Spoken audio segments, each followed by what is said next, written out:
Hey guys, Professor Bill, Comic Book University. Immortal Hulk, issue number 46. We're getting towards that definitive ending, and I'm still up in the air. Like, do I really want it to end? At the same time, I want it to end if there's going to be an ending. So, but it's a really good book, and they pull out some stops in this one. So, you talk about who made this comic book. We'll go on from there. You and Me Against the World.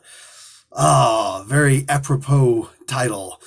So Al Ewing is the writer, Joe Bennett on pencils, Roy Jose and Bellardino Bravo doing the inks, and Paul Mounts on colors. VC's Corey Bettina on letters, Alex frickin' Ross, baby. Hit me up with that cover. And the guys who did the book also did a variant cover. So anyway, Stan Lee, Jack Kirby. There's your Hulk for you. So this was fantastic, man. Right from the beginning, revenge is from the individual. Punishment is from God. My God. Dude. This is how you start off a book. When you're just like, oh yeah. It's not just the idea that I'm going to get you back. This is like a ungodly almost reign of terror coming down on top of you, bro. So the Gamma Flight stuff barely interests me. I got to be honest with it. There's so much speculation and what about this and what about that? And maybe they're going to be the ones who wind up figuring out the problems with the book. Maybe. I don't know. I almost don't care anymore. I haven't seen a single cartwheel attack from Puck this entire series. But at the same time, it does... The only thing that keeps me going and keeping me reading the whole thing is, besides the idea that I'm expecting at some point they're going to actually do something for once, because, yeah, it's the idea that all of these Canadians...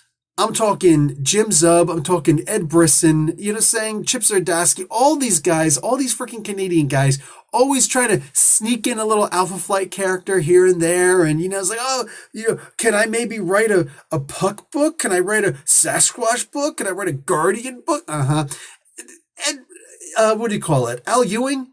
He's the kind of guy, he basically says, yeah, I don't ask for permission. I don't beg for permission. I ask for forgiveness. I don't care if you give me forgiveness or not. I'm using these characters. your move. I love that, man. Hulk versus, and this is Joe Fixit versus the freaking UFOs. Man, I'd have preferred if he was gray. Honestly, I'd have preferred from the beginning to the end if he was fully gray in this, instead of having the red veins going through like parts of his chest and whatnot. But still, and I'd have also appreciated if it was, because like the Gray Hulk wasn't the most powerful. He was actually the weakest of the Hulks, right? So to see this dude just like he's overpowering people, it didn't feel like Joe Fixit to me at all. And if I had to try and find out a single weakness, a single kink in Al Ewing's work, it would be this. It's like, no. Bo knows this, Bo knows that. Bo don't know this one, though. So I don't think that he really has the Gray Hulk, the Joe Fixit thing, the way that he really should, I guess. Anyway, the beatings that he puts on these people, the beatings that he put specifically on the UFOs in here, I think will possibly tell you a lot about yourself. I always like to think of myself as the good guy who will do the bad things if necessary in order to protect the people that I need to protect, right? But like, good guy or not, I feel like, look, I'm seeing the Hulk actually melt the face of, what the frick is his name again? Whatever, the metal guy. I'm seeing him actually melt this guy's face, and it could be permanent damage for this guy. Like, he almost died. And the whole time I'm not thinking, oh my God, the horror, like he's asking for mercy. He's saying, please help me. After he just got finished thinking that he killed the Hulk. It's just so weird. After I'm just like, yeah. Because I feel like the really good person, the good human would say, okay, this is just too far though. We're not the bad guys. We can't lower ourselves to be like them. I don't know what it is, man. I don't know what I think honestly, maybe it was 9/11. It's the weirdest, stupidest thing in the world, but like, it made a lot of pessimism. It made for a lot of pessimism. Like, yeah. Wow. So, Henry Peter Gyrick, he has zero feelings towards these guys. Like, yeah, wow, that sucks. Sucks to be you, bro. Zero empathy, zero sympathy even. And he's like, well, instead of the devil you don't know, turns out I got to go with the devil I know. Now, I wasn't going to reveal this, but they kind of revealed it for us. Because as soon as he said, better the devil I know, I'm like, before I even really paid attention and focused on because pictures are something that I look at afterwards. I'll read it first and then I'll really look at the picture. I've just trained my eyes to do that. But as soon as he said the devil I know, I'm like, he better be talking about the Avengers, because knowing the history of Henry Peter Gyrick, he's definitely talking about the Avengers. And I was like, okay, nice. So the Avengers actually show up. Joe Fixit leaves. He goes to a bar and he's drinking it up. And then Thor comes walking in and I thought he was going to order an ale. Instead, he just starts like pounding on the Hulk. Now, look, realistically, I was hoping to just simply have Hulk versus Thor, and that's what this should actually come down to. And why do I say that? Because we've had all the great fights for the most part. We had the Abomination. Not really, but yeah, really. We had the Abomination in this. We had the leader, right? Hulk doesn't really have that many enemies. We brought back the Harpy. You know what I'm saying? We brought, what do you call it? The Alpha Flight, situation here with Wendigo. More specifically, Sasquatch, right? All these great fights that he's had. We get Ben Grimm versus the Hulk. Holy crap, dude. Like, are you kidding me? The UFOs. So the only one left to really get into it that felt like it was a throwaway, with issue 10 or so, is Thor. That's who we really got to do. But it was more than just Thor. It was the Avengers. So when they go outside and it's like, holy crap, it's the Avengers side. I'm not going to lie, man. I'm not going to lie. I looked at this as like, yeah, this is going to be real good. It's funny to me that they're like, hey, what's going on? I thought Thor was just going to go in there and talk with him. Bro, Captain America is standing right there. Like, you don't even go to T'Challa for a conversation, because T'Challa is going to come out there and he's going to give you an ultimatum. T'Challa is going to be like, you listen to me. I am a king. When I speak, you damn well better listen. So there's two choices.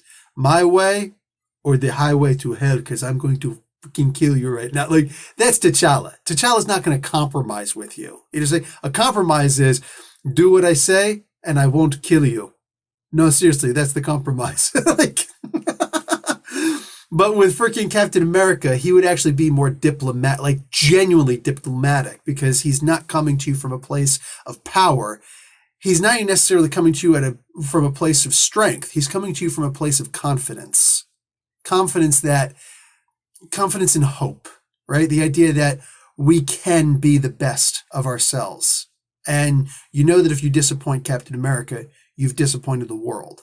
You know what I'm saying? Unless you're an X-Men fan, then you're like, F Captain America. But it shows you the bias of some people when they write comic books. Anyway, this was good. This was a really good book, and it's such a great setup for what's about to come next. I want to see Hulk versus She-Hulk. I want to see Hulk versus Thor. I want to see a minute where it's Hulk versus Captain America. You know what I'm saying? I want to see him trounce every single one of these people, in one way or another. That's what I want to see. Because we are nearing the end, and we just got to get all of our hits in. Ewing is killing it in this. I didn't mention the art. So I feel like if Hulk is back to his strong thing again, then he shouldn't have so many like folds kind of hanging. You know what I'm saying? It's like, you ever seen a strong guy and then you see him kind of get weak, and not even like me. Well, you guys never see me when I was younger. When I was younger, like, I had a lot more bulk on me. You know what I'm saying? I used to power lift. I used to actually lift to, boom, boom, boom and whatnot, Now I'm just more wiry and a little round in the middle. So, But there are people who were always a lot bigger than me. People that took powerlifting as not just a pastime, but as a religion. You might think I'm joking. No. Straight up religion. You know what I'm saying? The gods of like the Ultimate Warrior stuff. Anyway, those guys, when they stop lifting, you'll actually see folds of skin holding, or, like over top of them and things like that. And it's like, they're still strong. They still got a core like crazy underneath that freaking, giant sized double spare tire. But the idea is you'll still see the folds. With Hulk, I don't know why I'm still seeing folds. Is this just a Joe Bennett like holding back because at some point we're going to get a version of the Hulk where all of them come back and he's as strong as ever and he's the true Immortal Hulk again? Or are we going to, or is it just, this is just his style now, where it's just like, foldy stuff. You'll see him like move his arm, like he'll sit on his arm or do something like that. And it instead of it looking like an arm, it just looks like a fold of skin with his forearm next to it. Like, it's really weird to see some of those images in here. Like, specifically look for when Joe Fixit is sitting at the bar. So many scenes in there I'm looking, it's like, Hulk doesn't look that damn good. Like Lou Ferrigno, old as he is, still looks way better than this guy right now. So there's that. I think that's the first time I've ever said anything even remotely close to negative about Joe Bennett's art. But like I said, I'm giving that caveat. I'm giving that out that maybe he's not at his full strength. That could very well be it. Anyway, guys, that's going to be it for me. Still a fantastic book. Absolutely love this. I'm going to be heartbroken when this ends. At the same time, I know that Ewing has the ability to end a book really well, and I'm sure I'm going to be happy with this ending. But there's, like I said, man, better to leave them wanting for more than to drag it on until they're just like, oh my God, I can't wait for this to end. You know what I'm saying? Better to burn out than fade away. Little Neil Young for you. Thunder Bay, baby. Represent. All right, I'll talk to you guys later. Like the video, watch an ad. Professor Bill, Comic Book University. Class dismissed.